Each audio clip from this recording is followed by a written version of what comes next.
नमस्कार दोस्तों, OCN network में आपका स्वागत है। मैं हूं ओमकार चौधरी। तो अखिलेश यादव की मुलाकात तो हो गई है आजम खान से, लेकिन मुलाकात के बाद जो शेर सुनाया है अखिलेश यादव ने, उसने तो इस पूरे मामले को एक नया ट्विस्ट दे दिया है। उन्होंने कहा है कि क्या कहें भला उस मुलाकात की दास्तान, क्या कहें भला उस मुलाकात की दास्तान जहां बस जज्बातों ने खामोशी से बात की। जज्बातों ने खामोशी से बात की, क्या मतलब है? क्या आजम खान ने अपनी खामोशी नहीं तोड़ी? अखिलेश यादव को कुछ नहीं कहा? और जहां बस जज्बातों ने खामोशी से बात की, यानी सिर्फ जज्बात साझा किए, एक दूसरे को देखते रहे। 1 घंटा चली ये मुलाकात रामपुर में आजम खान के आवास पर, और उससे पहले भी तमाम तरह के सस्पेंस थे, ड्रामेबाजी थी और बयानबाजी भी थी कुछ हद तक। जब अखिलेश यादव के रामपुर पहुंचने और आजम खान से मुलाकात करने की बातें चली, तो आजम खान के कुछ बयान सामने आए, और ये बयान बहुत कुछ बयान कर रहे थे। उन्होंने कहा कि मैं अकेले मिलूंगा, मेरी पत्नी भी नहीं मिलेगी अखिलेश यादव से, मेरा बेटा अब्दुल्ला भी नहीं मिलेगा। इसके बाद उन्होंने कहा कि अखिलेश यादव को भी अकेले ही आना होगा मुझसे मुलाकात करने के लिए। अब ये जो शर्तें लगाई गई थी, ये क्यों लगाई गई थी? वो नहीं चाहते थे कि उनके दरवाजे पर रामपुर से इस समय जो सांसद हैं समाजवादी पार्टी के मोहिबुल्ला, वो आए, क्योंकि अखिलेश यादव ने मोहिबुल्ला को आजम खान के विरोध के बावजूद टिकट दिया था, और वो वहां से जीते भी थे। आपको याद होगा, दिल्ली में जो एक मस्जिद में मीटिंग हुई थी, मोहिबुल्ला की उस मस्जिद से खास रिश्ता है, और वहाँ पर तमाम तरह की गतिविधियों की बात भी सामने आती रही कि एक गेस्ट हाउस बना रखा है, उसमें मीटिंग्स होती हैं, राजनीतिक गतिविधियाँ होती हैं, तमाम तरह की बातें। और उस समय ये मांग भी उठी थी कि चूंकि अखिलेश यादव, डिम्पल यादव और कुछ नेताओं के साथ वहाँ मीटिंग करने पहुँचे थे, जिसको लेकर के बवाल खड़ा हुआ था, तो ये कहा गया था कि मोहिबुल्ला को उस मस्जिद से अलग किया जाए। उनका अब उस मस्जिद से कोई लेना देना नहीं होना चाहिए, जहां धार्मिक कार्यों के बजाय राजनीतिक मीटिंग हो रही हैं। बहरहाल आज उस पर नहीं जाते। मोहिबुल्ला को अखिलेश यादव लेकर के नहीं गए।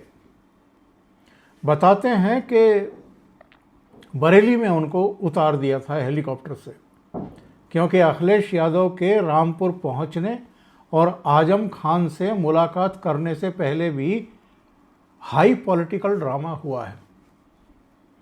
अखिलेश यादव सीधे रामपुर में भी लैंड कर सकते थे, लेकिन उन्होंने हेलीकॉप्टर लैंड कराया बरेली में, और वो चाहते थे कि बरेली में जाकर के जो भी कुछ पिछले दिनों हुआ, तौकीर रजा की गिरफ्तारी, करीब 80 लोगों की और गिरफ्तारी, जो माहौल ख़राब करने की कोशिश की गई थी, और बाबा का डंडा भी चल रहा है, बुलडोजर भी चल रहा है।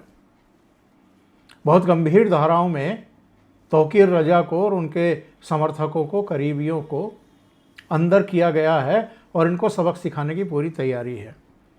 समाजवादी पार्टी के कुछ सांसद माता प्रसाद पांडे के नेतृत्व में लखनऊ से चलने वाले थे बरेली जाने के लिए, और दिल्ली से इकरा हसन, आपके ये हरिंदर मलिक, कुछ दूसरे लोग दिल्ली से रवाना होने वाले थे। पुलिस ने उनको नहीं जाने दिया, बाबा ने उनको वहीं रोक दिया। तो अखिलेश यादव जाना चाहते थे। अखिलेश यादव के हेलीकॉप्टर से लैंडिंग के बाद उनको कहा गया कि आप यहाँ से सीधे सड़क के रास्ते रामपुर निकलिए, आप शहर की तरफ नहीं जा सकते।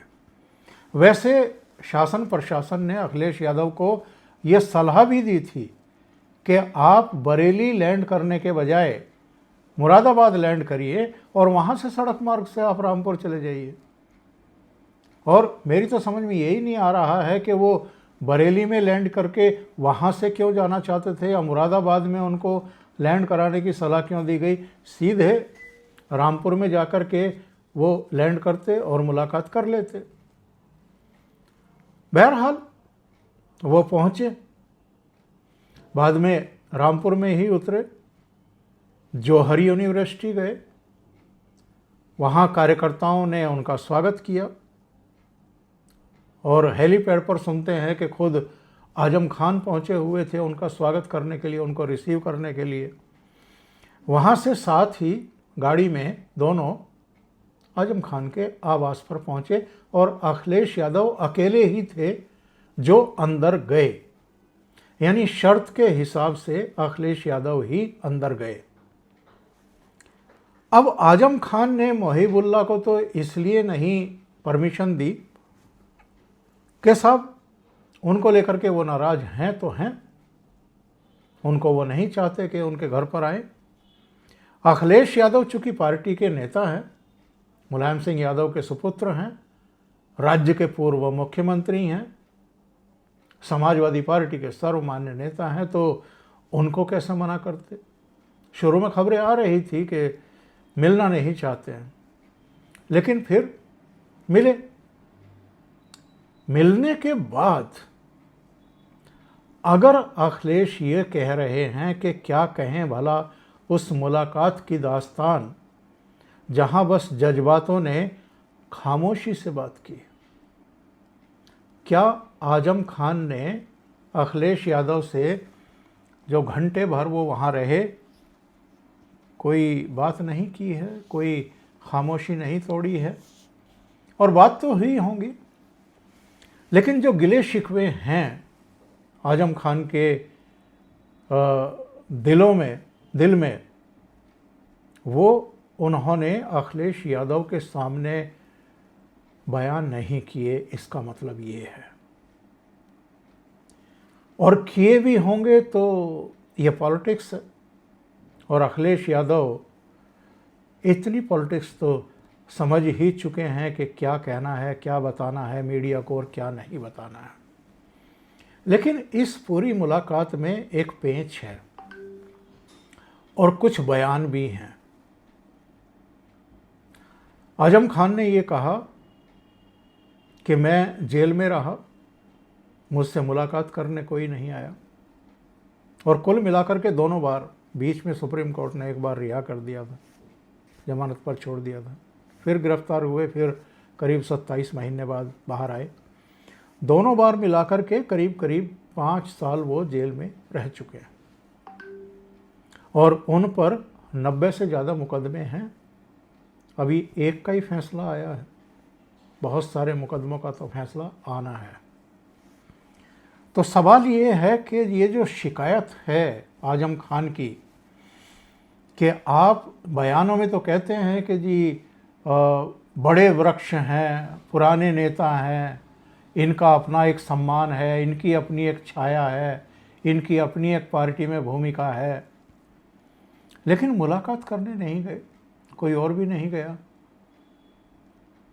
और अब जबकि 2027 के उत्तर प्रदेश के विधानसभा चुनाव में कुल 14-15 महीने बचे हैं, तो अखिलेश यादव को लगा कि आजम खान यदि पार्टी छोड़ गए, बहुजन समाज पार्टी के साथ चले गए या कांग्रेस में चले गए या कहीं और कोई गठबंधन बना लिया, जैसे चंद्रशेखर रावण के साथ या कुछ दूसरे लोगों के साथ, तो फिर जो इनके परंपरागत वोटर हैं, MY का जो समीकरण है और जो नया PDA का एक इन्होंने समीकरण बना दिया है, उसको तो पलीता लगा देंगे।